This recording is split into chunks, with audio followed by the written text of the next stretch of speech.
Ang team po natin ay Breakthrough Purity that Honors God. Sabi rito, pambihirang kalinisan, kadalisayan na pagpaparangal sa Diyos. So, ang topic po talaga natin ay, alam natin na pag hindi tayo pure, wala tayong pure heart. Napaka-imposible na makakasama natin ang ating Panginoon. Napaka-imposible na nandun palagi nakatabi natin ang ating Panginoon. Ano po? At ang sabi rito, ang ating text ay matatagpuan po natin sa 1 Corinthians chapter 6 verse 19. Ang sabi rito ay praise God. Hallelujah. Sabi rito sa Tagalog, babasahin ko po. 1 Corinthians 6 chapter 6 verse 19.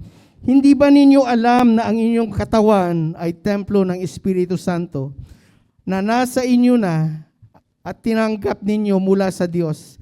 Ang inyong katawan ay hindi talagang inyo, kundi sa Diyos. Ito po ay paalala ni Apostol Pablo sa mga taga-Korinto. Ano po?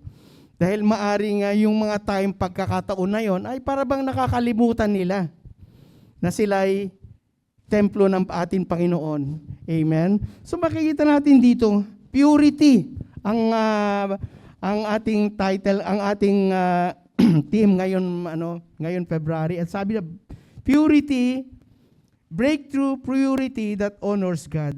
Kung pinag-uusapan po natin ang purity, maaring minsan naisip natin, halo-halong emotion, Yung iba, iniisip, maari ito yung mga rules at mga restrictions.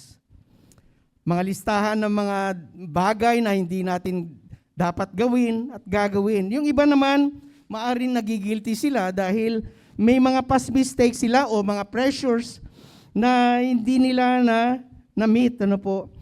Pero sabi rito, may sinasabi rito, purity can feel outdated, unrealistic, or even unnecessary. But God's views of purity has never been about shame, control, or perfection. Purity is about honor, honoring God and honoring the value He has placed on us. So makita po natin na napakahalaga po pala ang purity.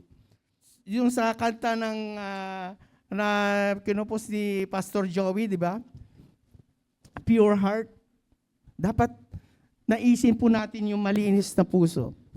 At sabi rito, breakthrough purity, your bodies are temples of the Holy Spirit. Sabi ng 1 Corinthians 6:19. Purity is a heart and life made clean by the Holy Spirit, free from sin's control and fully devoted to God. It means having sincere motives, holy desires, and integrity in both thoughts and action. Ito po makikita po natin dapat sa buhay natin, sa pag-iisip natin at sa yung mga ginagawa natin. Dapat nandun yung kadalisayan. Sabi rito, breakthrough purity is the ultimate safeguard, protecting and empowering us for impactful service in the Lord's ministry. Purity ensures the unobstructed move of the Holy Spirit. Like holiness creates an environment for miracles and restoration. Purity is strength, spiritual authority. Pure lives increase the effectiveness of prayer and intercession. It glorifies the one who is worthy of all that we have and all that we are. Holiness positions the church for continuous blessing and favor. Breakthrough purity opens the way for His Spirit to move unhindered. So walang hadlang ang pagkilos ng Kanyang banal na Espiritu, bringing revival, restoration, and lasting favor to both the church and to individual lives. Yung sabi ng purity, to be morally clean without blemish. Alam po natin yung ang salita ng Panginoon, di po ba? pag meron nakakahadlang, hindi po makakakilos ang ating Panginoon. Sabi ng, di ba? Sabi ng ating Bible, di ba? Isaiah 59 verse 1 and 2, hindi maiksi ang kamay ng ating Panginoon upang tayo ay abutin.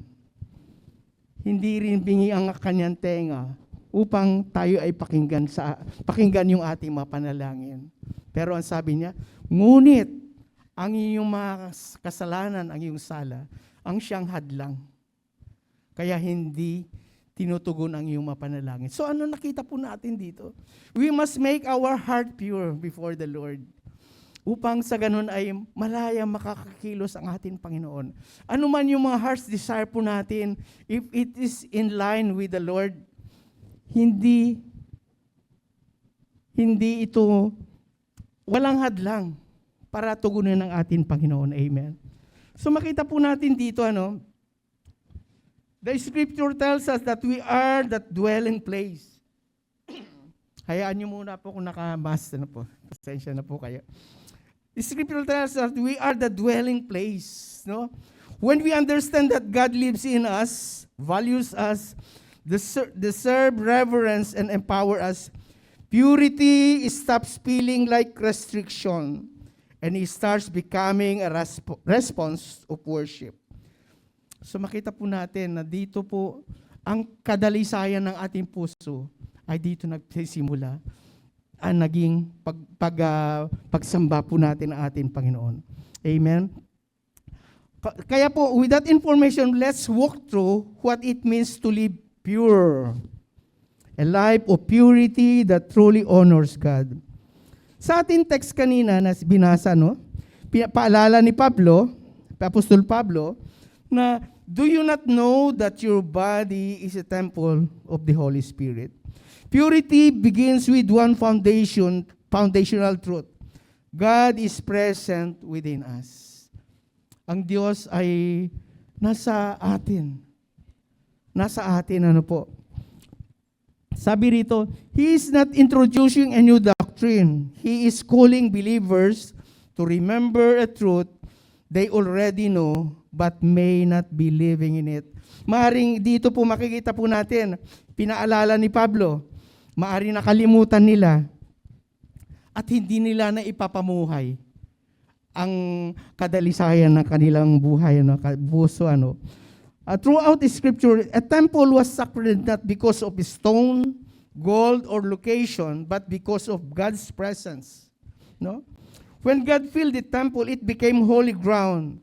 In the same way, our bodies are holy, not because we are perfect, but because the Holy Spirit lives in us. Totoo po ito, Sabi ng Romans 8:11, the Spirit of God lives in believers and gives life. Ang banal na santong Espiritu ng Diyos ay nananahan sa atin, mga mananampalataya, at nagbibigay sa atin ng buhay. Purity then is not about avoiding sin or fear.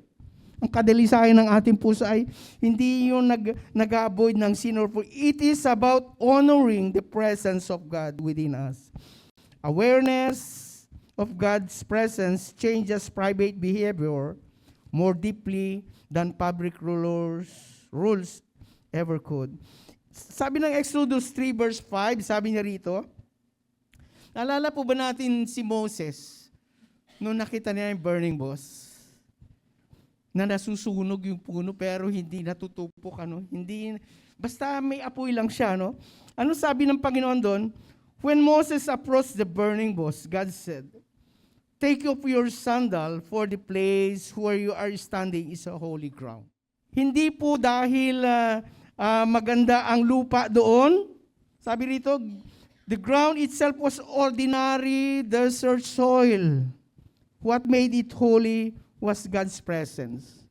So nakita natin, naroon po kasi ang ating Panginoon. Kaya naging holy ground.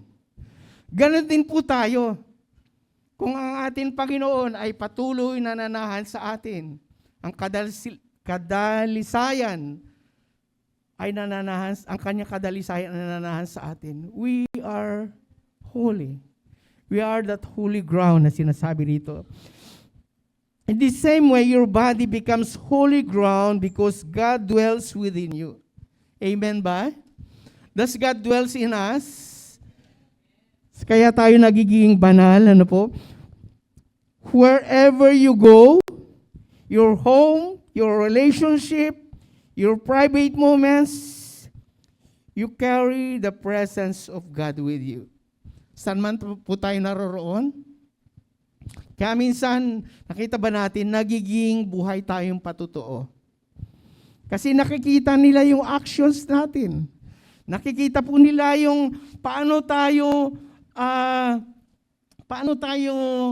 nagde-decide sa mga bagay-bagay na para bang minsan imposible. Pero dahil ang presensya ng ating Panginoon, we are the holy temple, nakikita natin nandun yung binibigyan tayo ng tamang desisyon.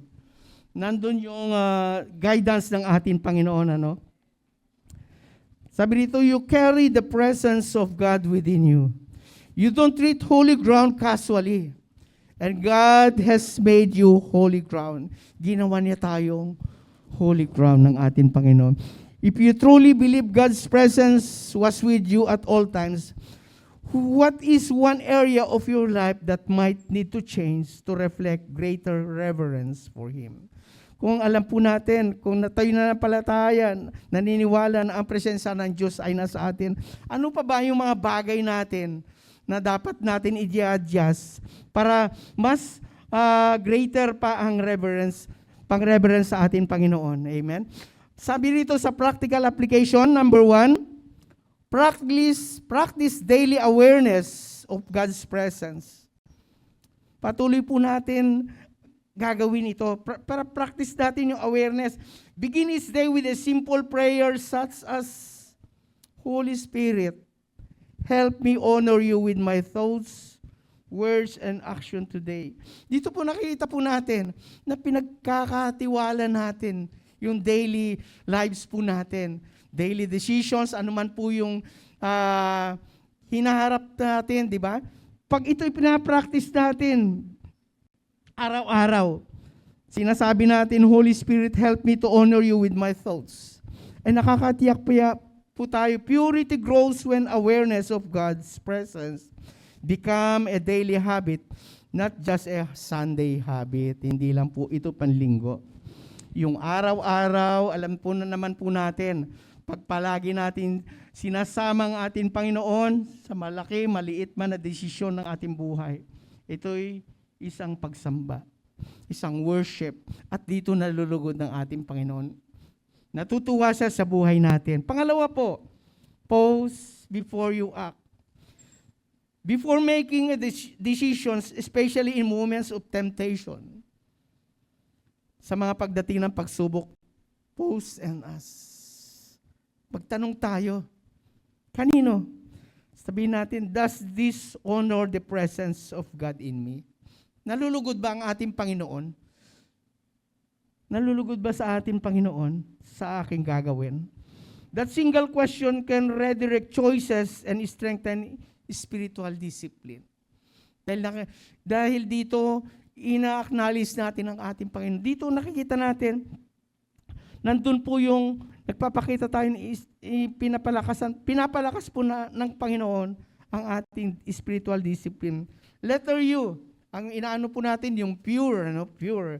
Tapos na tayo sa letter P, ngayon letter U. Sabi rito, understanding our value changes our choices.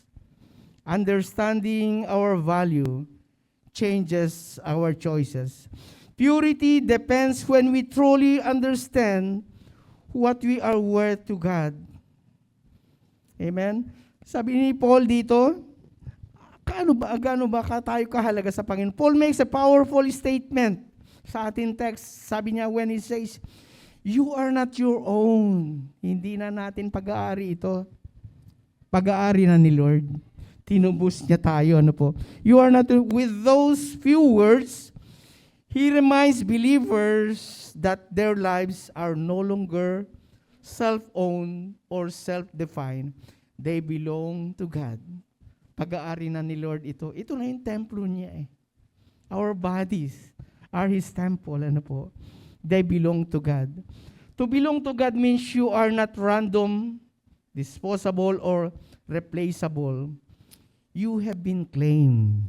Your life has been purchased with intentions and love. When we fail to understand our value, we settle for choices that dishonors us. But when we recognize that we belong to God, our decisions begin to reflect the truth. So dapat patuloy natin na in-acknowledge ang ating Panginoon. Ano? Purity is often less about self-control and more about self-worth. People who don't know their value will accept relationship, habits, and behavior that damage them. So makita po natin yung mga tao na hindi alam ang kanilang value. At ano na lang tinatanggap nila like relationship, habit, and behaviors that damage them. But when you understand that your life belongs to God, ito mahalaga, purity becomes an act of stewardship rather than restriction. Iisipin po natin, imagine po natin na meron nagbigay ng pamana sa atin, ano? Pamana na pamanang gamit o minanang yaman, ano? Paano po natin ito iingatan? Ito yung mga bagay na something irreplaceable and deeply valuable. You wouldn't treat it carelessly. Hindi natin ito pwedeng basta-basta lang na nandyan. Kundi nandun yung pag-iingat po natin. Hindi natin ito gagawin na unprotected. Its value would guide how you handle it. Dahil ito'y mahalaga. Iingatan ko ito. Itatago ko, ilalagay ko sa isang bagay. Isang lugar na very safe. Sabi natin dito, in the same way, God reminds us that our lives are not our own. When we understand how valuable we are to Him, we stop handling ourselves carelessly. Dahil ito ay templo ng ating Panginoon, gawin po natin itong maingat na hindi tayo makabasag pinggan, paano tawag doon? Talagang kasi magiging reflection tayo eh. Dahil si Jesus Christ ay nasa puso natin. Dapat ito'y mag-reflect. Even though alam naman po natin na walang tao na immune sa mga bagay na hindi tama, pero nakita natin. Ano ang reaction natin pag tayo ay nakagawa ng mga bagay na hindi kalugod-lugod sa Panginoon? Di ba agad-agad we repent? Kasi nandun yung ano eh, para bang hindi tayo mapalagay. Hindi tayo makapag-focus. Kasi there's a sin in our hearts. At ayaw ng ating Panginoon, this is the temple of the Lord Jesus Christ. Kaya, ito po ay dapat natin ingatan. Ang templo ng ating Panginoon. Amen. When you know your worth, you stop entertaining what cheapens your life. Where might a lack of understanding your God-given value by influencing your choices or boundaries? Ano mga application po natin dito? Number 1, let God, not culture, define your worth. Hayaan po natin ang ating Panginoon na siya ang pagbigay. Ano ka mang halaga? Gaano tayo kahalaga? Hindi yung kultura na atin naranasan. Reject messages that measure your value by appearance, performance, or popularity. Return daily to God's truth and let His ownership of your life shape how you see yourself. Amen. Number 2, set boundaries that reflect your values. Boundaries are not walls of fear. They are expression of worth. Choose limits in relationship, media, and habits that reflect the truth that your life belongs to God. Minsan nakikita natin, di ba? Sa kaka-scroll natin sa ating laptop or cellphone, di ba? Kung saan-saan tayo dinadala. Kaya dapat dito maging maingat tayo. Dahil alam po natin, ang kaaway natin ay nandyan lamang, looking for someone to whom he can devour. Ngayon, pag yung ating ilawan ay paandap-andap, isang tapik lang niya sa'yo, baka hilang-hila ka na, sasama ka na sa kanya. Kaya we must guard our lives. Dahil ito, hindi naman ibig sabihin, templo ako ng banal na Santong Espiritu, walang makakahatak sa akin. This time, it is our control. It is our own decision. Binigyan tayo ng Panginoon ng sariling natin pagdidesisyon. Hindi na tayo gawing robot, kundi it is ourselves who can decide.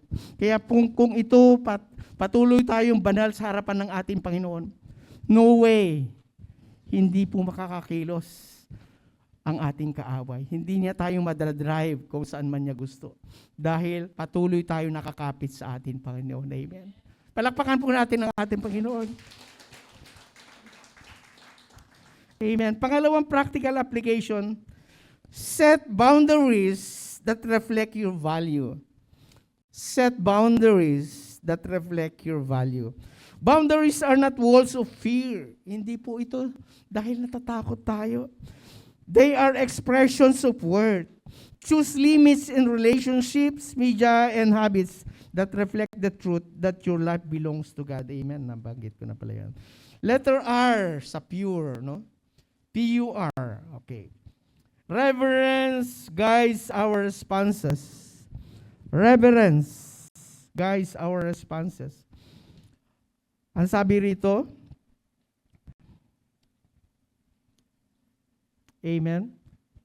Purity is revealed not only what we believe, but how we respond, especially in moments of pressure and temptation.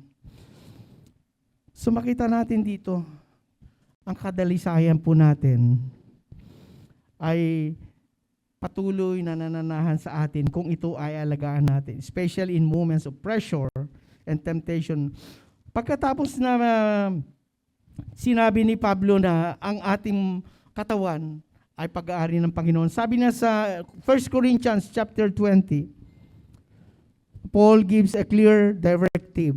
Sabi niya, therefore, honor God with your bodies.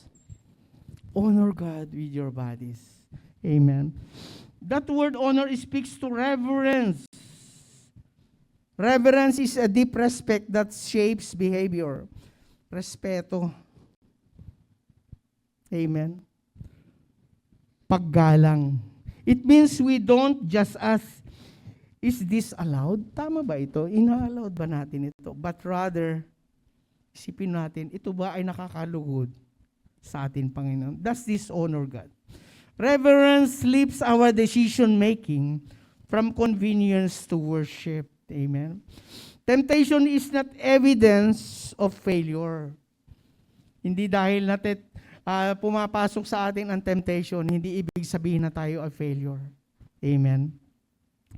Sabi dito, temptation is not evidence of failure. It is evidence that a decision must be made. Everyone faces moments where desire, pressure, or opportunity invites compromise. The difference between compromise and purity is not the absence of temptation, but the presence of reverence. So makita po natin, reverence allows us down.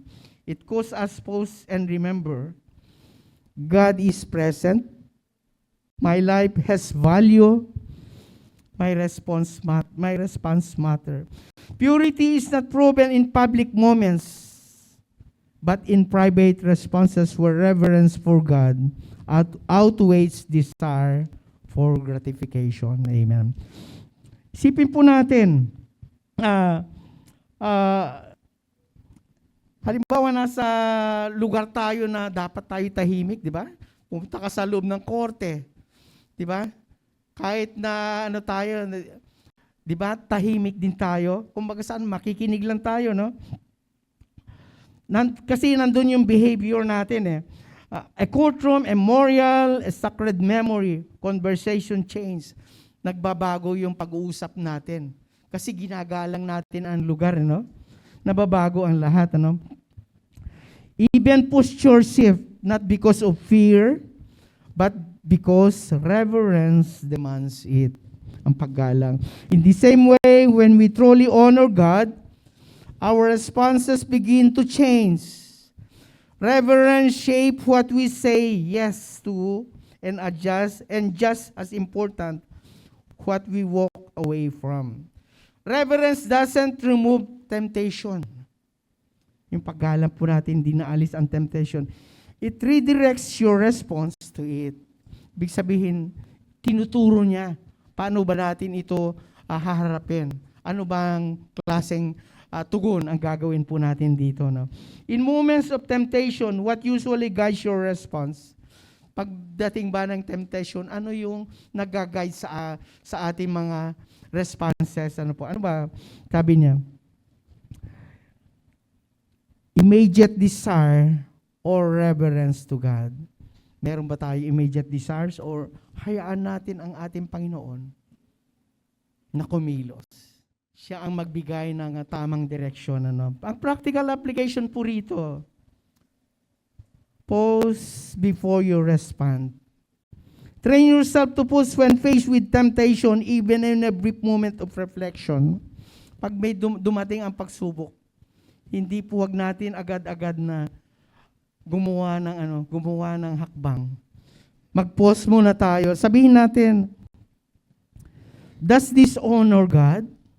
Nalulugod ba ang ating Panginoon dito sa aking gagawin? Kasi nag-pause tayo. That pause can shape your response and strengthen spiritual discipline.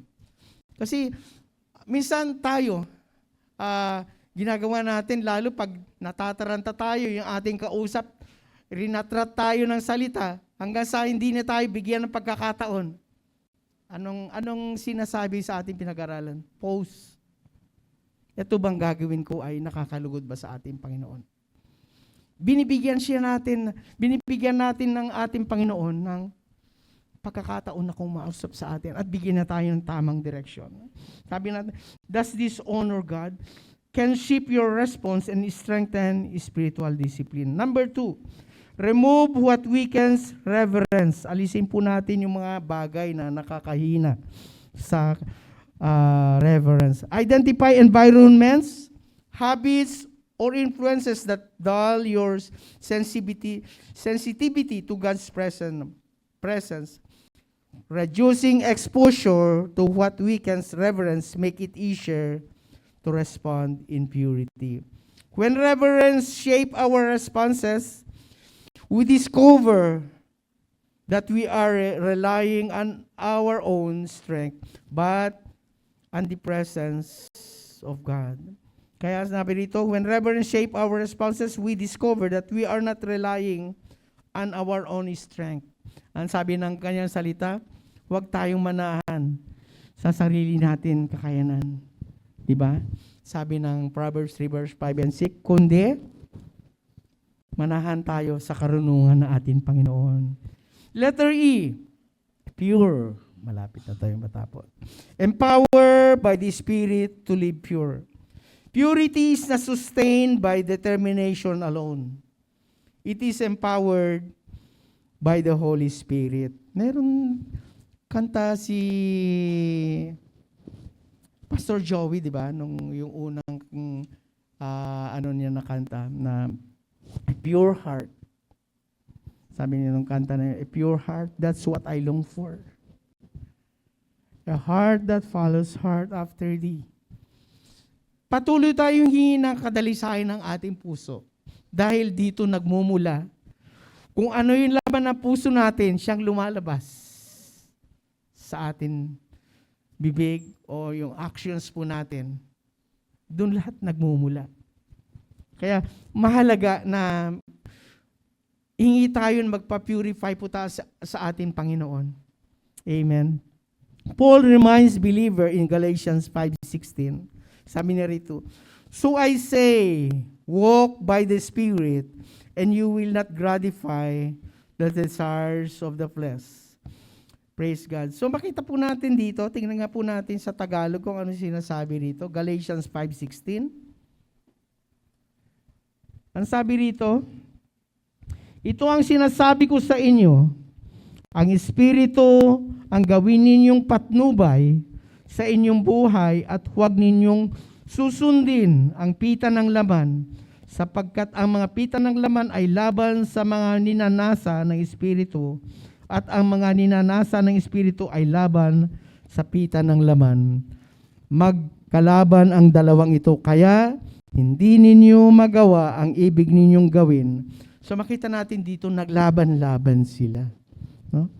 Pero yung pita ng laman natin, ang banal na Santong Espiritu. Kaya sabi niya rito, so I say, walk by the Spirit, and you will not gratify the desires of the flesh.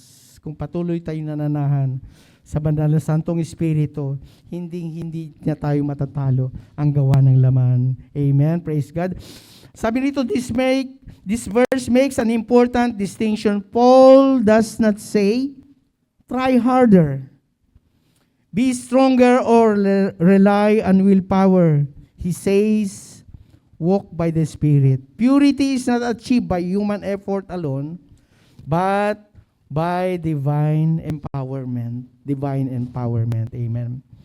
Maraming tao nag-i-struggle with purity because they approach it as a test of discipline rather than independence on God. So makita po natin, ang kadalisayan ay iba-iba ang approach ng mga tao. Tinitignan nila ay isang discipline ito. Pero ang sabi ng Panginoon, it's rather than a dependence on God. Dito po tayo, nagre-rely tayo sa atin. But God never commands purity without also providing the power to live it out.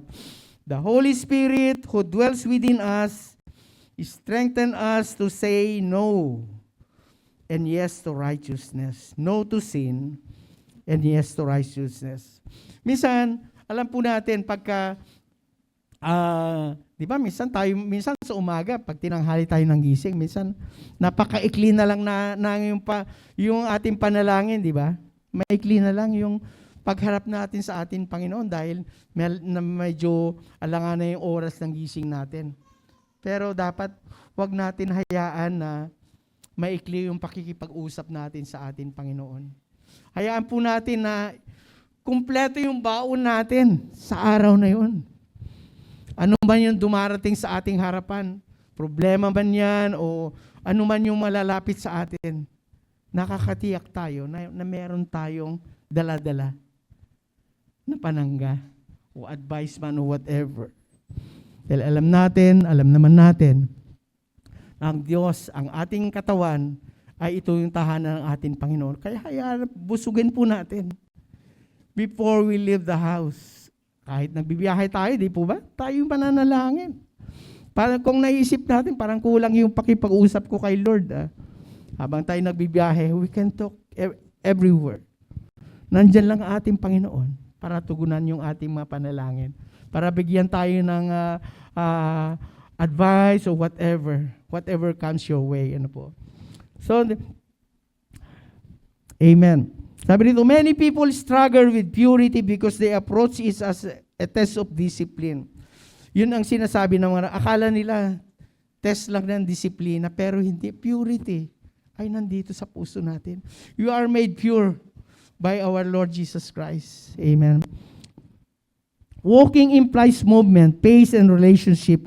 When you walk with someone, you stay close, adjust your speed, and pay attention to where they lead. You don't walk ahead alone and expect them to follow you move together. In the same way, living pure is not running ahead of God in your own strength, but walking in step with the Holy Spirit. Hindi po tayo nauuna dito. We walk with the Holy Spirit in His steps. Ano? The closer we stay to Him, the clearer our directions become. Amen? Hindi po tayo maliligaw. Kasi kasama natin kasabay po natin ang Banal Santong Espiritu. Amen. Purity is not about trying harder. It's about walking closer. Kayo ba ay nagre-rely sa ating kalakasan or sa Banal na Espiritu pagdating sa pure life? Practical application, sabi dito, number 1, develops a daily dependence on the Holy Spirit. Amen. Develop a daily dependence on the Holy Spirit. Begin each day by intentionally surrendering to the Spirit's leadership. Anong sabi dito? Begin each day. Araw-araw natin i-surrender yung ating buhay sa Kanya. Surrendering to the Spirit's leadership. Lord, pangunahan mo ako. Banal na Santong Espiritu na nananahan sa akin. Pangunahan mo po. Kasi hindi naman porket ang Banal na Santo, tayo yung tahanan. Tayo ng templo ng ating Panginoon. Pero, iba pa rin minsan yung, iba pa rin minsan yung iniisip natin Kaya ang sinasabi rito, we must have that dependence on the Holy Spirit. Begin each day by intentionally surrendering to the Spirit's leadership. A simple prayer like, sabi rito, isang simpleng panalangin kaparis ng Holy Spirit, guide my steps today. Ginagawa po na ba natin yon? Sinasabi ba natin sa Banal na Santong Espiritu, guide my steps today? Amen. Keeps your heart aligned with God's power rather than your own effort. Pangalawang application, sabi niya, respond quickly to the Spirit's prompting. When the Holy Spirit convicts, redirects, or warns you, respond immediately. Delayed obedience weakens spiritual sensitivity, but quick obedience strengthens purity. Minsan kasi dumarating sa buhay natin, di ba? Nararamdaman na natin yung conviction Pero hindi pa natin binibigyan ng action. Parang patuloy pa rin tayo. Kaya ang sinasabi rito, dapat mag-respond tayo kaagad, no? Kasi pag dinelay natin yung response natin sa conviction ng Holy Spirit, it weakens spiritual sensitivity, but quick obedience strengthens purity. So, dapat magiging tayo, very quick to obey, po. Sa ating conclusion po, sabi rito, conclusion, living pure before God. Purity that honors God is not a moment. Hindi moment po ito, kundi it is a way of life. It is not built on fear, shame, or willpower, but on a growing relationship with God. When we step back and look at what Scripture has shown us, we realize that purity is not something we achieve. It is something we live out as we walk with the Lord. Amen? Hindi po ito ina-achieve. Ito yung bagay na nangyayari pag tayo ay lumalakad nakasama natin ng ating Panginoon. Living pure doesn't mean living perfectly. No? Hindi ibig sabihin porket tayo ay we have a pure heart or whatever. Hindi ibig sabihin na perfecto na tayo. It means living surrendered. Living surrendered. It means choosing daily to honor God's presence. Remember our value, respond with reverence, and rely on His Spirit. Para itong sinasabi natin na pinagkakatiwala natin ang lahat sa atin, Panginoon. Amen. Ano man yung mga gagawin natin decision, Lord, sabi natin kanina, pause. Tama ba ito? Does it honor you? Nalulugod ka ba sa aking gagawin? Nandun agad yung spirit prompting. Nandun agad yung conviction. Yes, no?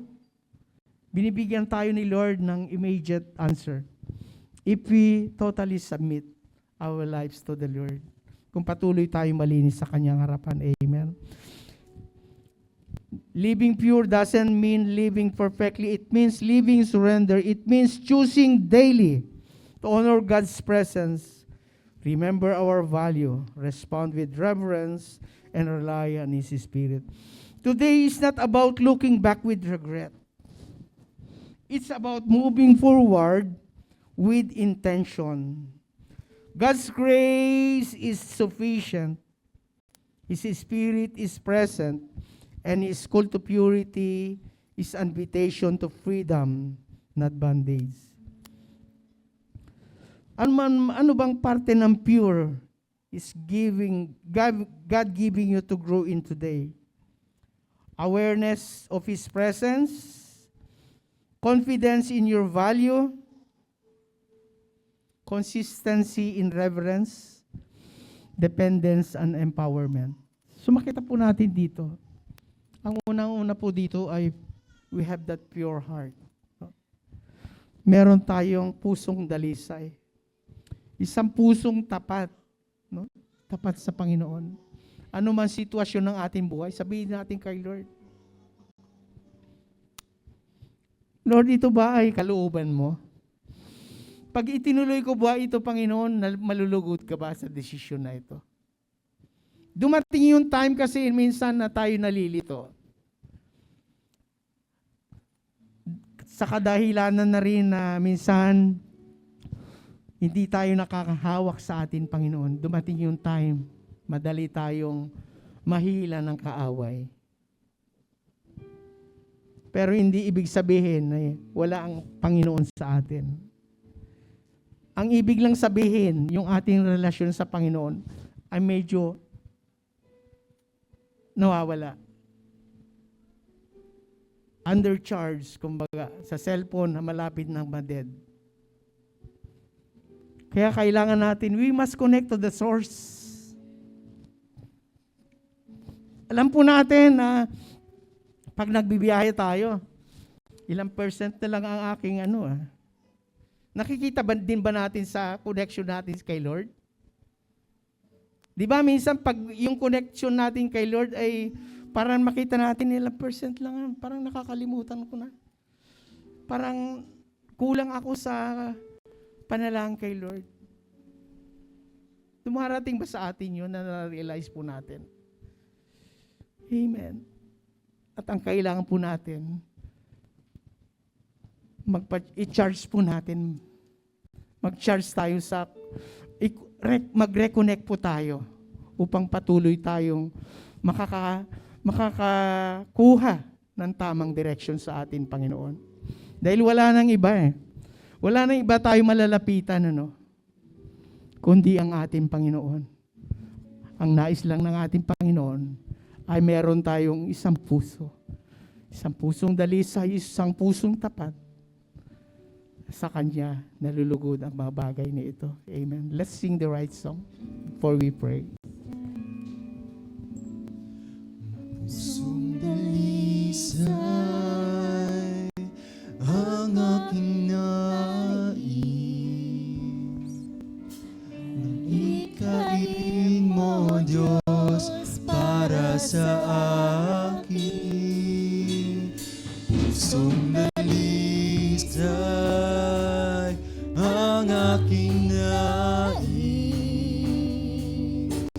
Nalikhain mo, Diyos, para sa akin.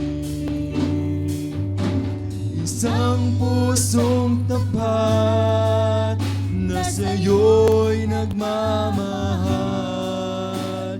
Isang puso sa'yo'y walang alinlangan. Isang puso tinitibo na ika'y parangalan. Handog ko'y pagpupuri sa'yo lamang, Jesus. Pusong dalisay. Yes, Pusong Lord. Yes, Lord. dalisay ang aking nais. Likhain mo, Diyos, para sa akin. Pusong dalisay ang aking nais. Likhain mo, Diyos, para sa akin. Isang pusong tapat na sa'yo'y nagmamahal. Isang pusong sa'yo'y walang alinlangan. Isang pusong tinitibo na ika'y parangalan. Handog ko'y pagpupuri sa'yo lamang, Jesus. Handog ko'y pagpupuri, handog ko'y pagpupuri sa'yo lamang, Jesus. Hallelujah.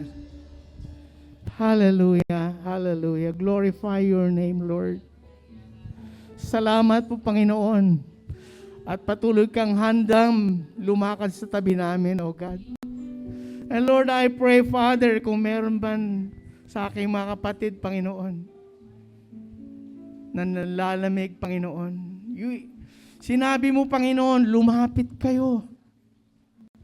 Lumapit kayo sa akin, kayong lahat, napapagal at nabibigatan. At kayo pagpapahingin ko. Ito ay imbitasyon mo, Panginoon, sa bawat isa. At ang nais mo, Panginoon, pinaalala mo po sa amin na ang aming katawan ay yung templo, Panginoon. Pero minsan, Lord, nakakalimutan po namin ito. Thanks for reminding us, O God. At Lord, sa umagang ito, Panginoon, I pray, Lord, na kung meron man sa amin, Panginoon, na naliligaw, nalilito, Panginoon, show the direction of God towards you. Ituro mo, Lord, ang direction para lumapit sa iyo, God. Dahil you always invited us, Lord. Handang-handa mo po kaming yakapin, Panginoon, pag kami lumapit sa iyo. Maraming salamat po, Lord, for your invitation to come. Sinabi mo, come. And we will come to you, Lord. Lord, nais po namin ang pusong dalisay, O God, na nakakalugod sa iyo. Nais po namin, Lord, na maranasan araw-araw ang iyong presensya sa aming buhay. Talalam po namin, Panginoon, pag wala ka, hindi ikaw manguna sa amin, kami naliligaw, Panginoon. Lord, we need your presence 24/7 in our life, O God. Please be with us, O Father. Banal na Santong Espiritu, manahan ka sa amin, mga buhay, O God. We need you. We need you to guide us, O Lord, sa aming araw-araw na pamumuhay, Panginoon. Sa araw-araw na pagharap po namin sa mga pagsubok at mga desisyon. Banal na Santong Espiritu, ikaw po, Diyos, ang siyang manguna sa amin. Gabayan mo po kami. At Lord, sa pamamagitan ng iyong Banal na Santong Espiritu, kadalisayan ng Banal na Santong Espiritu sa amin, Lord, kami ay magiging tama, Lord, ang aming mga direction, Panginoon, kung patuloy kang nasa buhay namin. Maraming salamat po, Panginoon. At Lord, sa aking mga kapatid na naririto, Panginoon, I pray, Lord, na patuloy mong gabay ng bawat isa. Let that pure heart, Lord, be upon each and every one of us. Pinaalala mo sa amin na we are the temple of the Holy Spirit, O God. Ginawa mo kaming banal, Panginoon. Hindi dahil kami mabait, Panginoon, kundi dahil, Panginoon, Ikaw ay nananahan sa amin. Like Moses, Lord, it's not about the soil. It's not about the area na kung saan nandun si Moses. But because you are there, that's why it became a holy ground, Panginoon. Kaya, Panginoon, nasa puso ka namin, Panginoon. We are holy, Lord, because you are here in our heart, oh God. And Lord, patuloy kang manahan sa amin upang sa ganoon ay hindi ko po kami maligaw, kundi tamang direksyon ang aming madadaanan, Panginoon. Maraming salamat, Panginoon. Bless each and every one of us, oh God, this morning. And as we leave this place, dala-dala po namin ang pagpapala, Panginoon. Purify our hearts, oh God. Let that pure hearts reign in us, O Lord. Salamat po, Panginoon. Salamat po, Panginoon. Ito ay panalangin sa pangalan ni Jesus. Amen and amen. Praise the Lord. Hallelujah.